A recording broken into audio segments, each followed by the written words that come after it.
દર્શક મિત્રો, God gift સેન્ટરમાં તમને મારા નમસ્કાર. અત્યારે હમણાં ઘણા મિત્રોના મેસેજ હતા. એને લખ્યું છે કે ઉનાળામાં અત્યારે ગરમીના કારણે ખંજવાળ બહુ આવે છે. તો એમાં પસીનાનો જે લોકોને છાર હોય, છારના હિસાબે ખંજવાળ આવતી હોય, અળાઈ નીકળે, અળાઈવું ઝીણી ઝીણી હોય તે હિસાબે તમને અહીંયા ખંજવાળ આવ્યા રાખે છે. તો એના માટે એક હું તમને ઘરગથ્થુ તમારા ઘરમાં જ જે વસ્તુ છે એનો ઉપયોગની હું તમને વસ્તુ ટિપ્સ આપું છું. એટલા માટે કે એ તમે જો લગાવશો એનો મસાજ કરશો તો તમને ખંજવાળમાં ઘણો બધો ફરક પડશે ને સારું પણ થઈ જશે. તો આવો મિત્રો, તમને એ વસ્તુ માટેનું કહું. 1 કપ જેટલું તેલ લેવાનું છે કોપરેલનું.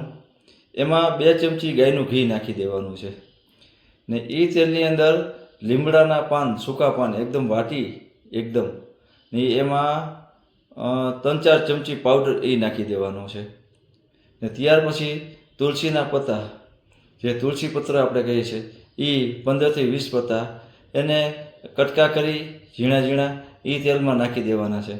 એ તેલને આખી રાત પલળવા દેવાનું છે.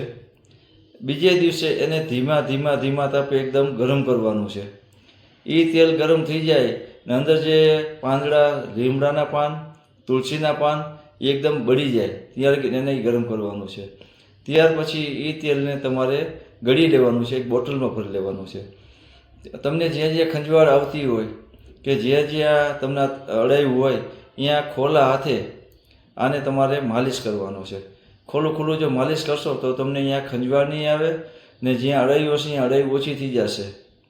એટલે દર્શક મિત્રો, આ પ્રયોગ ઘણા બધાને પ્રોબ્લેમ હોય છે ખંજવાળનો.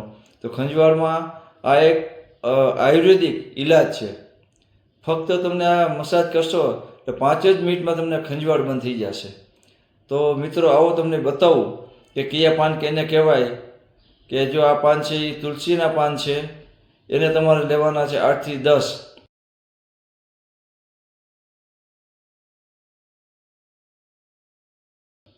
આ લીમડાના પાન છે એ તમારે લેવાના છે 15 થી 20 પાન ને એ બધા કટિંગ કરી ને આ 1 ચમચી ઘીમાં 1 કપ કોપરેલ તેલમાં નાખી દેવાના છે. આખી રાત પલળવા દેવાના છે.